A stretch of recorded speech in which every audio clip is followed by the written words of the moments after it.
Hello all, welcome to Blue Team Village. We are so happy to see you tune in. I'm excited and pumped to be part of BTV as this is my first time at BTV. Thanks for all the BTV team for making this happen and providing the feedback on this talk. That said, welcome to my talk. This talk is about hunting adversary schedule. Once an adversary gained a foothold, they typically would like to keep their access. This is called persistence, and those who you speak MITRE, it's called TA003. We will take a look at one such persistence technique or method called scheduled task. Scheduled task is one of the most observed techniques across three different MITRE tactics according to Mandiant Trends 2022 report. Please go check that out. It's a pretty interesting report that you can find. We will focus on this talk. We will focus mostly on this, on threat hunting for this talk and how to perform it as well. Though scheduled task is one of the 385 sub techniques that mentioned in MITRE, you can follow the process discussed here for any of them. Before we move further, a little bit about myself. My name is Sai Malike and I go by Cyberhawk2. I'm an avid lover of death, that is detection engineering and threat hunting, not the actual one. Currently, I work as a SOC lead for a company called CISIV, recently acquired by Scout. Apart from work, I love to travel, especially road trips. I volunteer for any security conferences and nonprofit organizations focusing on cyber and its journey. So if you have anything, I would love to be part of it. Last but not least, I'm a student of everything. So if you want to teach me something, I'm all for it. Enough about me. Let's see what we have on the schedule today. We'll go over what scheduled task is and its basics. We will see quirks and features of threat hunting, process of data gathering and getting to know it. We'll see detection engineering, not all portions of it, just the basics or how to proceed it with the threat hunting. Finally, we will recap everything together, what we learned together, right? Perfect. A very important note before we dive deep into the weeds is note taking. I know it sounds boring for some, but if you are anything like me, I don't remember what I did 15 minutes before, when I'm into a case or of any kind of data.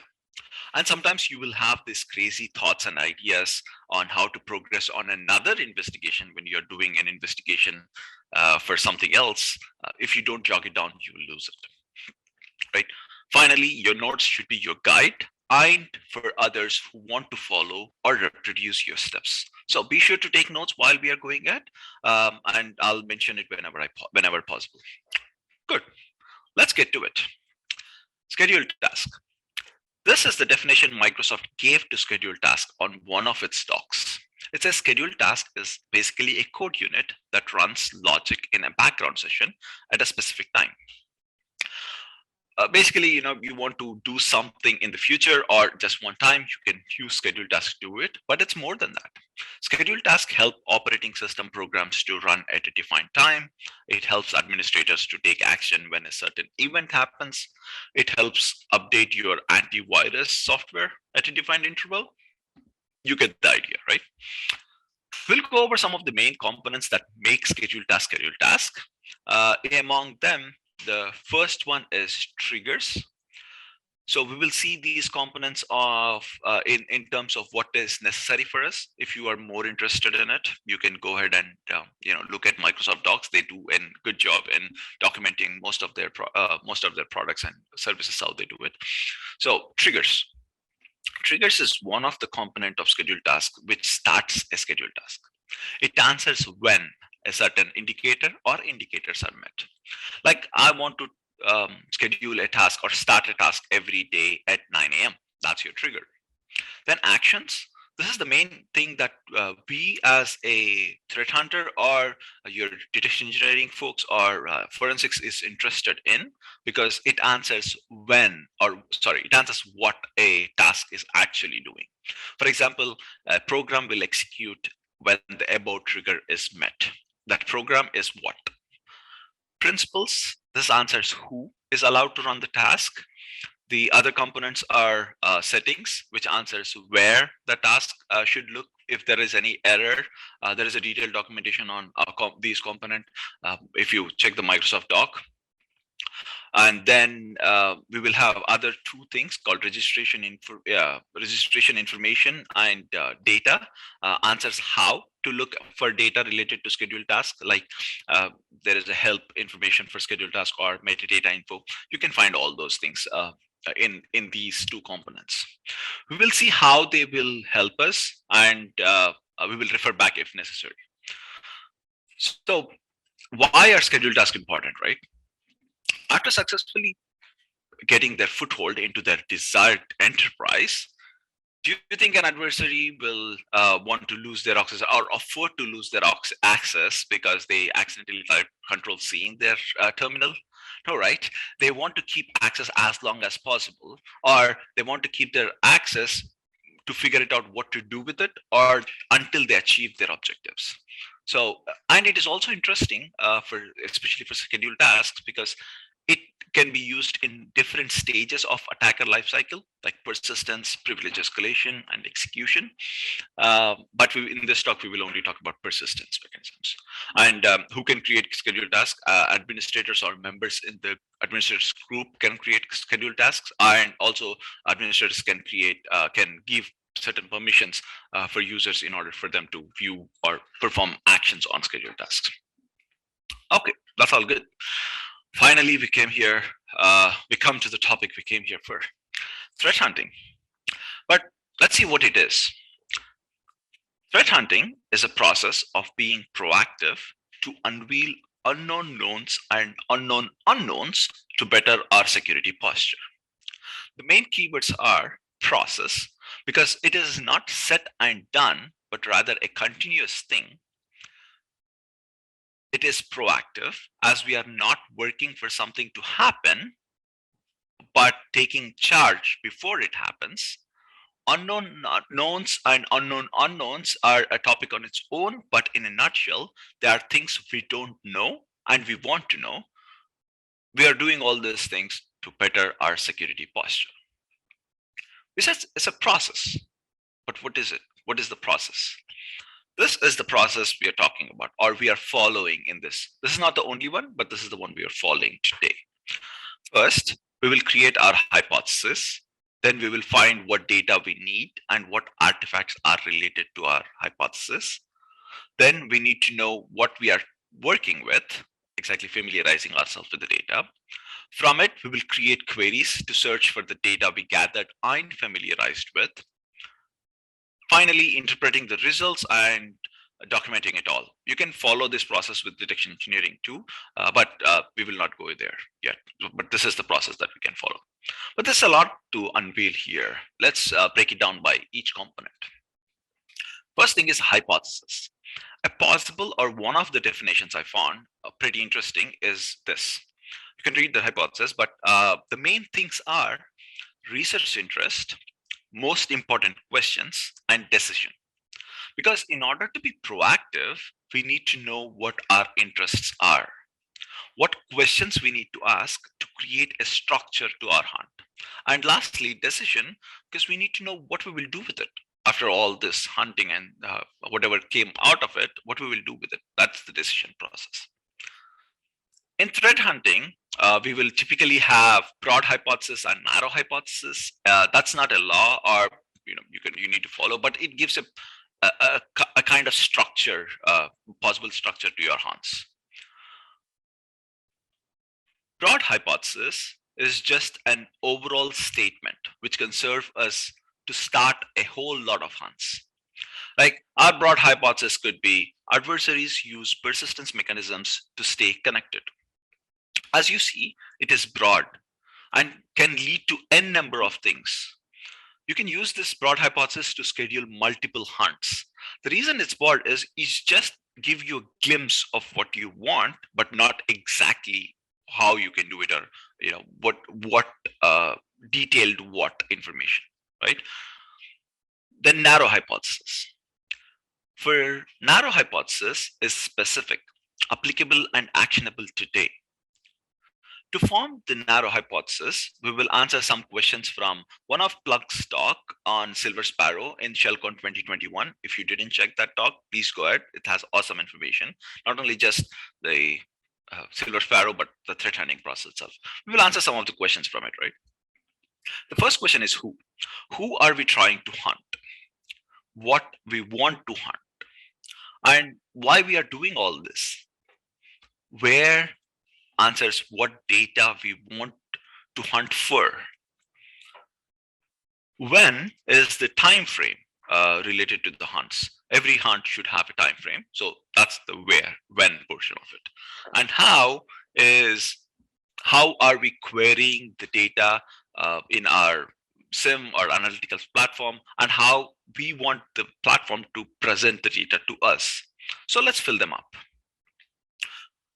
We want to hunt for adversaries. You can add insider threats to it if you want to include that in your hunts. We want to hunt for specifically scheduled tasks, and we would like to check this data for endpoints, because that's one of the data points you can check for scheduled tasks. We are doing this to unveil persistence mechanisms achieved by scheduled tasks. And if we fill them all of them, we can find this. Here we are saying adversaries might create or change scheduled tasks on local or remote endpoints using GUI or command line tools to execute additional or new executables files for maintaining persistence in our environment. And we are doing for as long as the data exists in our analytical platform, and we are using some of the mechanisms like searching, grouping, and stacking. But as you see, this is very specific. We can hunt for this today, and our hypothesis will guide us through what we will search for in our analytical platform. Great. We have our broad and narrow hypothesis, but what we can do with it, where we will use it. I like this meme a lot because most of the threat hunting is about pre-hunt preparation. If you remember our threat hunting process, this is our second step: data gathering and what artifacts are related to what portion of it.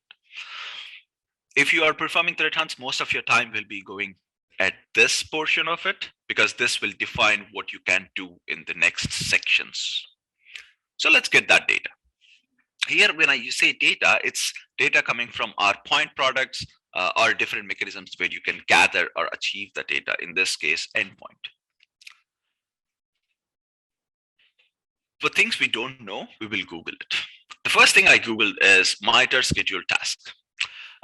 MITRE is, our dear friends, where they have a beautiful website where they document most of the techniques, sub-techniques I spoke about before. So when I Googled this, the first link came out to be MITRE, attack MITRE enterprise techniques. And then when you go there, check at the detections portion of it. Under it, we can find data related to scheduled tasks. So this is specific to technique. So each technique will have the section. So when you go there, this is important to see how to interpret it. Is data source is what data you are collecting or you can search for, and detects is some of the artifacts they have observed using first scheduled task, which was used in attacks in the past. So we will take a note of all this. So first data is command, file, process, schedule, job. Lack of data is also important to us. We will discuss that in the coming slides, but please take a note of all these data sources. We will check from the bottom, the scheduled job creation in specific. In that, we will see some of the event IDs, like specifically event ID 4698. Okay, so we will start with that event ID. Let's check that in Google again. Here I'm saying I want scheduled task event IDs, but I want only from Microsoft sites. That's the site notation. When I do it, the first link came from Microsoft documentation. And when I went in there, you can search for scheduled task in the left, because it has all the events necessary. And we will see all these events that are produced by or when action is performed on scheduled task. Here you see 4698S. S is a security channel. So one thing is event IDs are specific or unique to a channel, but not unique overall. Okay, so let's take a note of all this, like 4698, 4699, and everything. Perfect. And we go back to MITRE again. In the same section, I see another one, Microsoft Windows Task Scheduler Operational. This one is related to a specific channel which has all the information related to scheduled tasks. But if you read on it, it says enable the channel. That means, in my mind, it says it's not enabled by default. So we will check what if it is enabled or not, but we will take a note of that particular channel too. The second thing we will see is the file modifications, specifically file creation events. In this, it says it will be done in the System32 tasks folder, whichever is not related to a software or path cycle or etc. So we will search for it.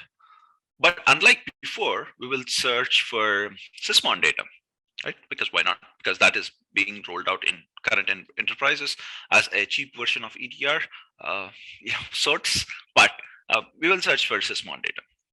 When I search for file creation sysmon, I have seen that event ID 11 is related to it. You can see some description related to the event. And also from MITRE and some blogs, we see that they happen in tasks folder and under svc host.exe process specifically. Okay, sure, we will take a note of it. Again, we go back to MITRE. We can see other things like command execution and process creations. For command executions, there are several types you can do it. Schedule SCS task, add.exe, PowerShell, WMI, and many more. So I will take a note of that too, because I want to search for this, as this is one of the data points that I want to search for.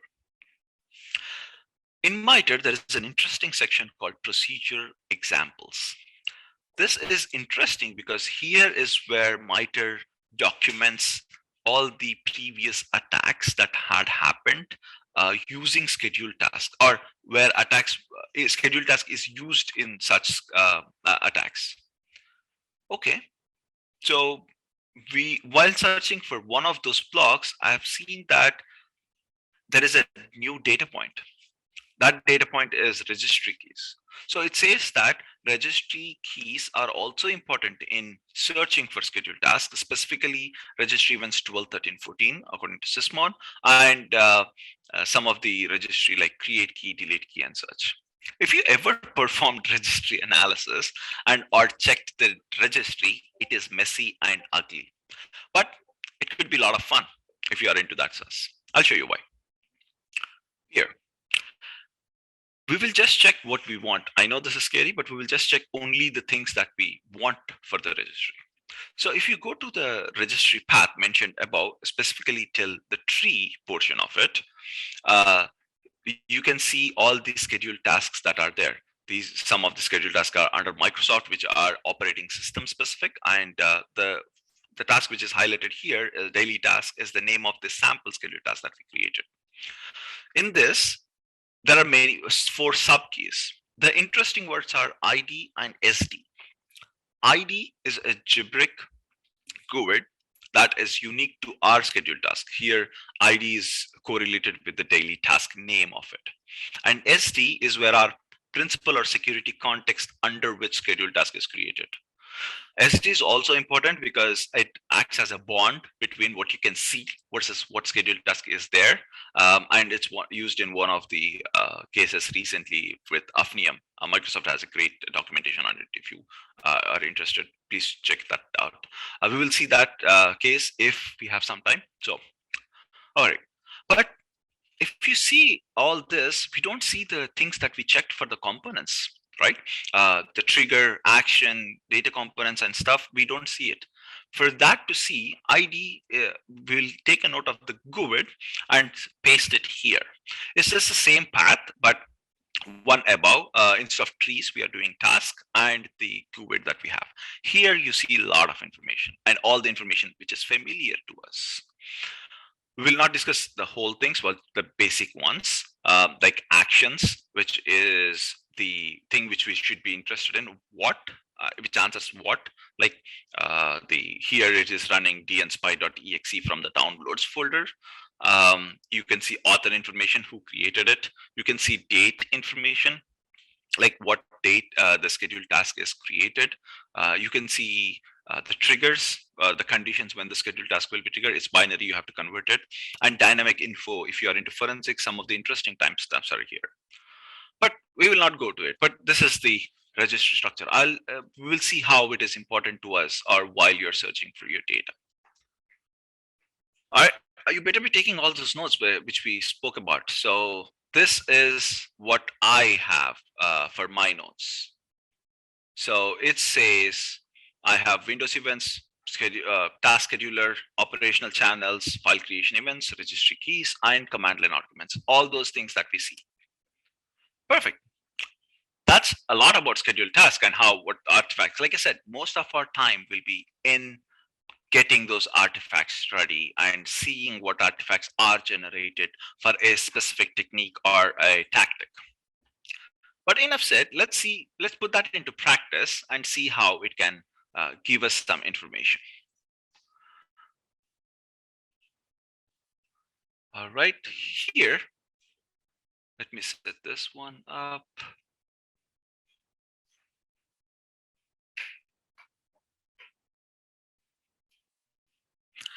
All right, here we are using Splunk as our SIM, but you can use any SIM, and you can convert the queries which we are using here using sites like uncoder.io and stuff.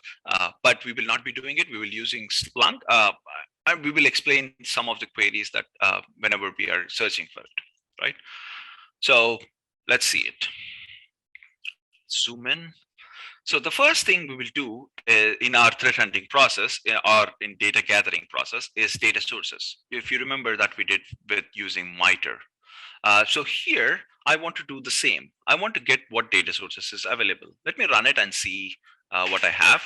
Before that, here we want to answer the question where in our narrow hypothesis that we said we want to search for all the data that is available to us. So that's why I changed the time to all time.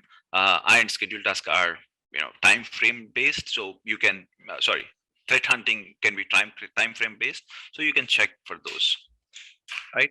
The query says that index, which is the Splunk way of saying a data that we ingested from a point product or somewhere else.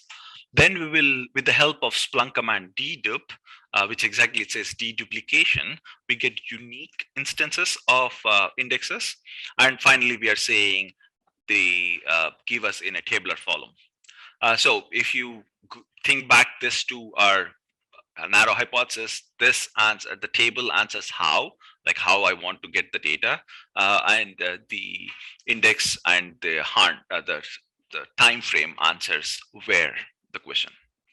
Okay, among these, the first one is Zeek, which is network-based logs. We didn't see anything according to our hypothesis, so we'll skip that. OS query, which is important, which is endpoint data, but in our research, we didn't come across. We can maybe use it in the future, or we can use it for this technique in a different way, but we will keep that in place. Sysmon, which is the data source that we searched for. If you remember this file creation events and registry events, so we will use them. Winlog events is also important. We check that. That's our first step actually, to check some of the Windows events using Microsoft site. So let's start with it. And we have other things like HMail and Velociraptor and stuff. Let's start with the Winlog beats. So if I search for Winlog beats, the first thing we should do is the second, once the data gathering has happened, the third step in our thing is data familiarization. This is important because this is also one which narrates how we will search the data or what fields that we search for data. I just threw a term called fields. Let's see what it is. So if you see the left hand, the red column, they are called fields, and the green ones are the values associated with that fields. Here we have some basic information about this is a sample log that we just picked out of seeing all the Windows event logs, and in that we see some host information, we see the agent information, like here Winlog beat, how we get the data from the endpoint. We use the winlog beat in this version, in this scenario. Event.code, this, if you remember, is equivalent to event ID that we are interested in.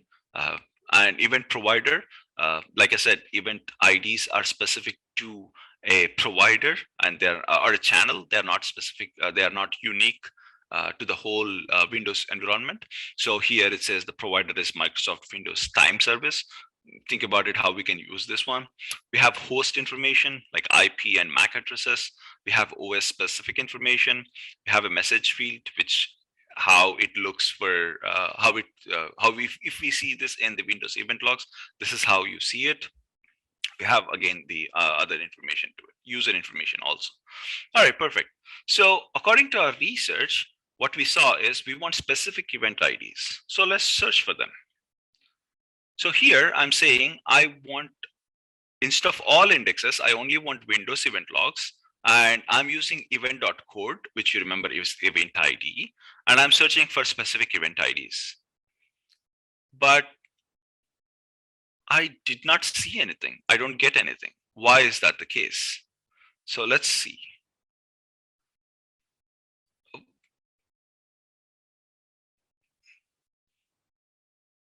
All right, let's see why it is. So here I'm using in operator. That means you can do, I want to search something, some data in a specific field. Here I want to search 4698 in event code and the rest of them. Instead of this, you can also use event.code is equal to 4698 or event.code equal to 4699. You can do this way too, but this is a concise way to search for data. But we didn't find anything. Like I mentioned, lack of data, lack of return of results is also an interesting part in threat hunting, and we will see why in our recap. Okay, let's take a note of that. We didn't find anything, right? Okay, let's search for other data in our little notes that we took. In other things, we saw that we have another channel called Microsoft Task Scheduler operational channel that we can check event data logs related to. So let's check if it is there, that we are collecting them. Because if you remember, MITRE said that if you enable it, right?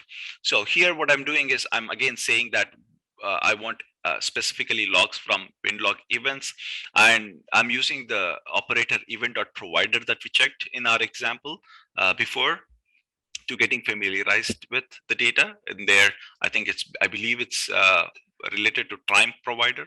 Here, I'm saying that I want any provider that has a named task in it. The asterisk here, you see, they are related to wildcards, so you can use them to find any keyword you want. And using the dedupe exact dedupe command, I'm wanting only unique instances of event provider, and I'm asking to give me in the tabular form. And all this, if you observe, we are using all time, so we are searching for all the data that is there. Perfect. I see one hit which is better than the last one. So what I will do is I'll take all this and just search for it. So this one here, I'm specifically saying same Windows event logs, but I want only from this event provider. Let's see how the data goes. Let's unroll all the things. Okay. Here you see similar information like agent information, event code. Here it says event code is 719, but in event action, it says something like scheduled task operational log was disabled. And if you also see the number of events that we see, we only have 5, which doesn't seem right? So that means I cannot use any of the first 2 data points that we have searched for or we took note from MITRE and other things. Okay, not an issue. Let's go move forward with it. Let's see file creation events. Let's see what we have there. For file creation events, if you remember, we checked for sysmon events. So let's see what sysmon looks like. So for that, if you remember, we have different indices, and in that sysmon is one of them. We will check for sysmon data. I'll just pause this to see what sample looks like. So I will do the same that we did for the Windows event logs. Let's unroll everything and see what data we have so that we can use, we can see if we can use any of these fields in our search creation. So let's see. Here I'm seeing most of the data that we've seen in Windows event logs, like the agent version, event category, event action, event code. But event category is kind of interesting because event category says the bulk or the grouping Sysmon does for a specific event action, like in this case, file. And event action is specific to this particular category. Like category here is file and action is file created. In the same way, you might have actions for other things too in other categories. Uh, the next thing is event code, which is the Sysmon event ID that we gathered. Provider is the same, and then file information we have it because this is related to the file category and file creation events. We have file information associated with it, like file directory, name, extension, path. If you think about it, this will come handy to us because we are checking for a specific path according to our research. And host information, we have it as we see before. We have, what else we have? We have this rule name. This is interesting. We have process information because what process creates that file. We have rule name. It specifically says technique ID, technique name, which resembles to MITRE techniques and their names. This comes very handy too. This is coming from the Sysmon config file. When you are configuring your Sysmon events, we will not go into details, but from there you can get this. Okay, good. So as we are familiarized with our data set, we know what category fields we need. We need the event category or event action field. We need because we are searching for file creation events, we need event code field. We need the file path because we are looking for a specific path. And also we can use the process information because we are also looking for a specific process. So that said, let's check what we have here. So let me paste that. Okay. Mac. This is a Mac issue. Sorry. Yeah, let me paste that. So here I'm saying that I want things from Sysmon only, and I want specific to event ID 11, which is equivalent to the file creation events, like we see before. I want process executable to be svc host.exe, because if you think our notes, we have seen that this one exists from it. Sorry, the file creation events happen from svc host.exe, and it happens in a specific folder or a path, and that's what we are mentioning here. And I'm using a thing called transaction. It's a way to group events together, and I'm asking Splunk to give me in tabular form. You get 75 results, but this is where the true threat hunting begins, because one of your if in our threat hunting process, if you remember, after querying is interpreting the results and filtering them.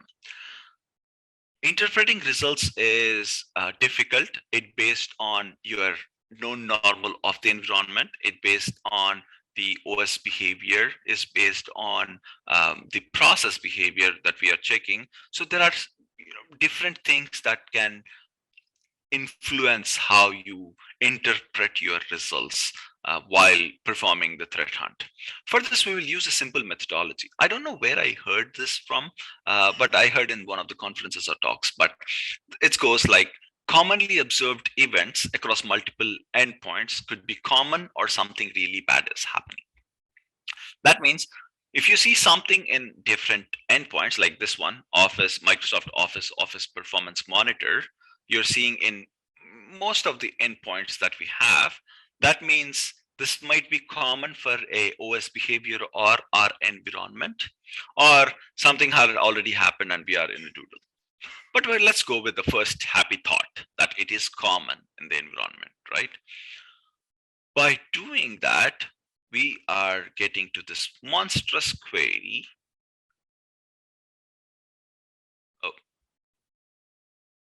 we'll get to this monstrous query. Let me run it and I'll tell you what we are doing here. We are doing the exact same thing, sysmon event ID 11, svc host, and task folder, but we are removing or filtering out certain things. That filtering happens because of OS behavior, like this one, create explorer shell unelevated task.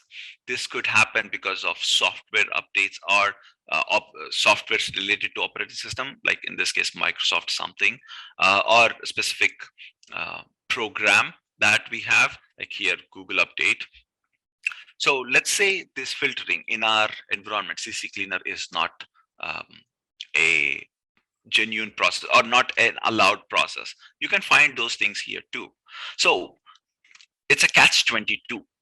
Threat hunting can help you in finding your no normal, but also if you know your no normal, then only you can find threat hunting. You can get most of your threat hunting. So you know, you can figure it out how you want to use it or in threat hunting, but most of the time if you have a solid no normal, then it is easier for you to hunt for different things which are abnormal or anomaly in circumstances. Okay.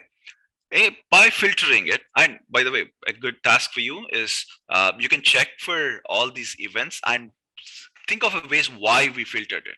Because the reason we filtered it, like we mentioned, is operating system and stuff.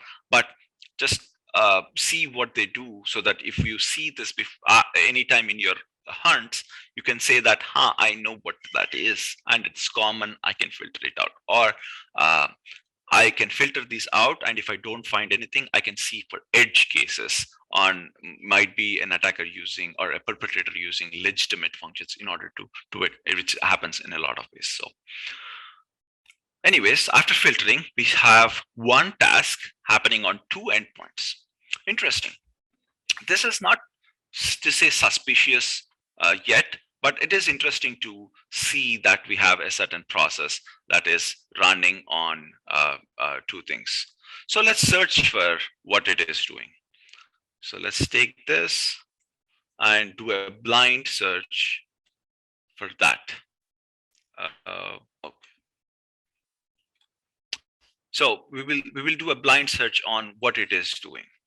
In this, we are seeing some of the things like registry value sets. This is interesting because we have seen that registry events will be created when a scheduled task is created. We are seeing most of them are related to registry. But easier way, instead of going through each log, easier way to find about what we have is this. Let me put up a query.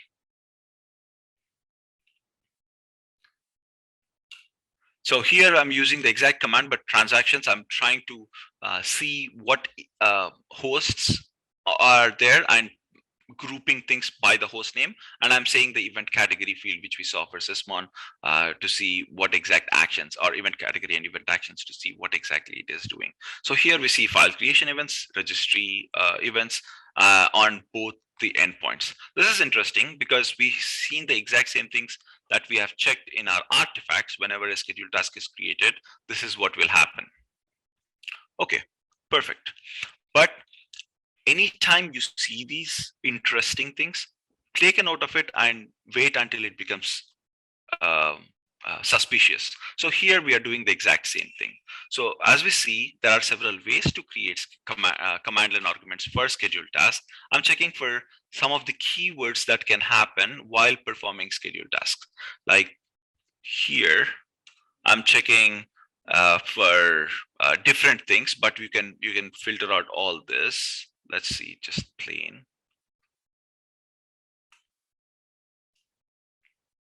So let's check this. Oh, okay. This, if I type properly, it will make sense. Okay. So here we are checking that I want to check for a parent, PowerShell.exe, and a child, CMD.exe, to see some of the key line arguments for scheduled task creations.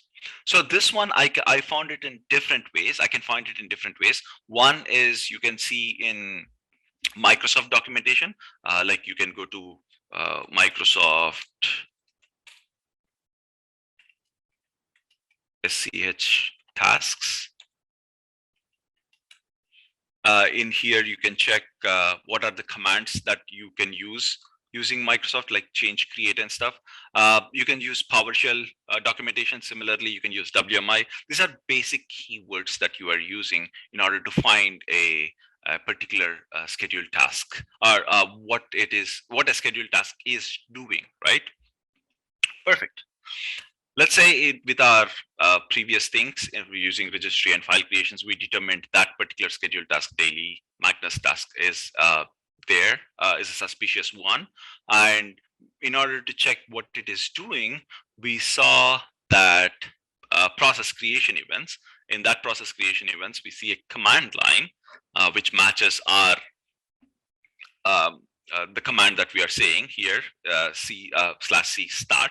That means when command.exe is used to start cleanup.exe, and we don't know what cleanup.exe is, or we don't know anything about, but we just search for the keywords, and this is what we found in it. And we saw PowerShell.exe, and if you think about it, think of a general things like temp folder, cleanup.exe. It is using PowerShell.exe to spin up command.exe and starting something from a cleanup folder. Okay, let's see what cleanup folder is doing. Cleanup.exe is doing. So for that, we will do the basic thing. If I type it, so cleanup.exe, we have 113 events. Again, the best way to do what actions it is performing is using the specific command that we have checked, like dedup. And here we are seeing different things: file created, process terminated, process accessed, blah, blah, blah. This is a good task. Now we have searched for the scheduled task which is needed. We found something which looks suspicious, and we have seen several things that we can do it. So pick any of your things, like network creation events, or any network detected events, image loaded events. Here we are checking for, so let's go back to the presentation.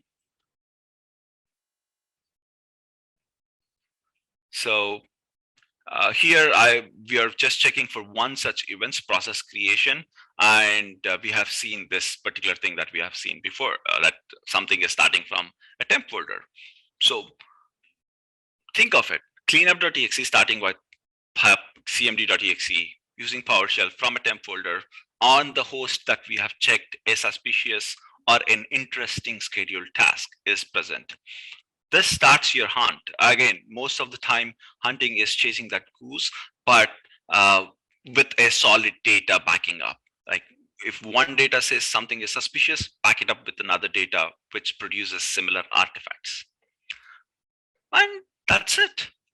But there is more than that to threat hunting. We only checked one such events. So you can go ahead and check what else is present in all the data, or all the artifacts that we gathered.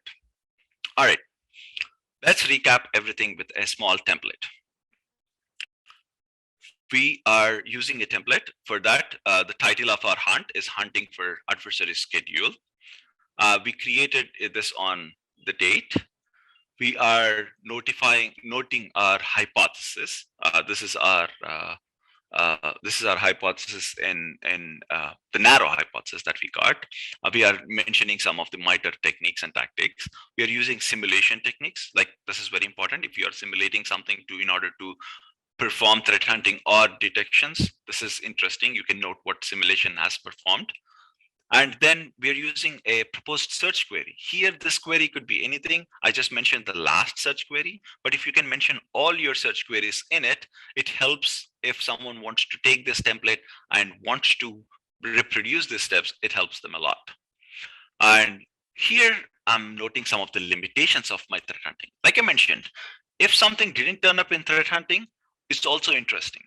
If you remember, in our case, we haven't seen any logs related to Windows event logs, and also task scheduler operational, which says it got disabled because there was no space or something. So this is important because this helps in getting that visibility of how and why I'm not getting this particular data. If I'm not getting, how can I get it? And we also observed when using this our methodology for command.exe, where we run through different artifacts, only we saw workstation 1 has cleanup.exe. But if you remember our scheduled task, it is running on 2 workstations. Why that's the case? These questions helps you answer a lot of other things, which doesn't always mean that you want to find this grand APT that you're seeing, but these are also byproducts of your threat hunting. It helps you achieve that um, to know unknown unknowns and unknown knowns to help secure your environment. Good. And the last, what did we find? We found a particular task called daily Magnum Tempest IT cleanup on a couple of computers, and a cleanup.exe is also launched from a strange location like temp, and also has some interesting artifacts even related to network artifacts. Perfect. Like I mentioned, the detection, coverage, and visibility.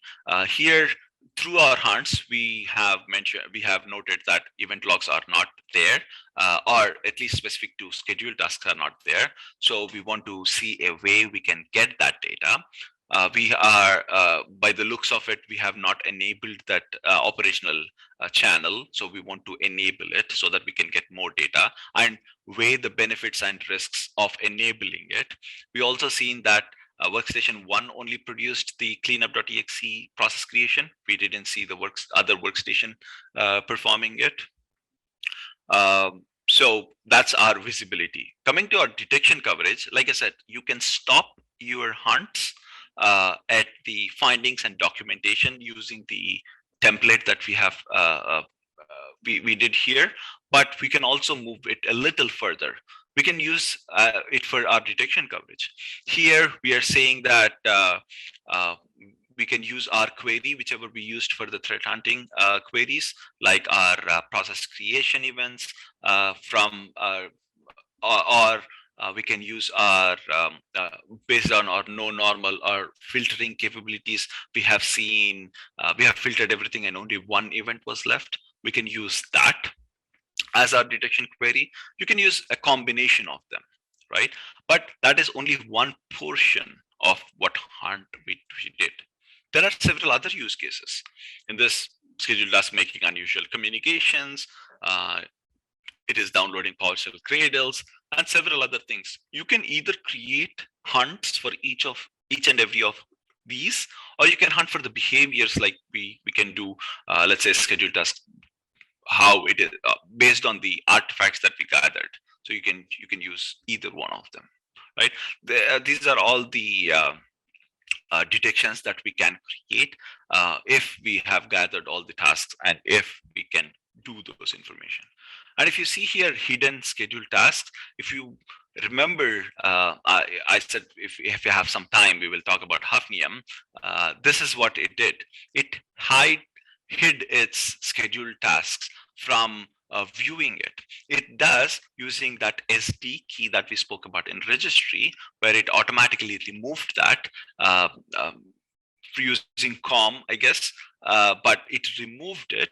And when you remove that, you don't have the connection between what you see versus what scheduled task is running. So you cannot. It gives a nice behavior to evade the regular hunts that you have. So you can also check for that particular behavior. Something like, let's say, SD registry subkey is deleted using Sysbon or any other ETR that you have.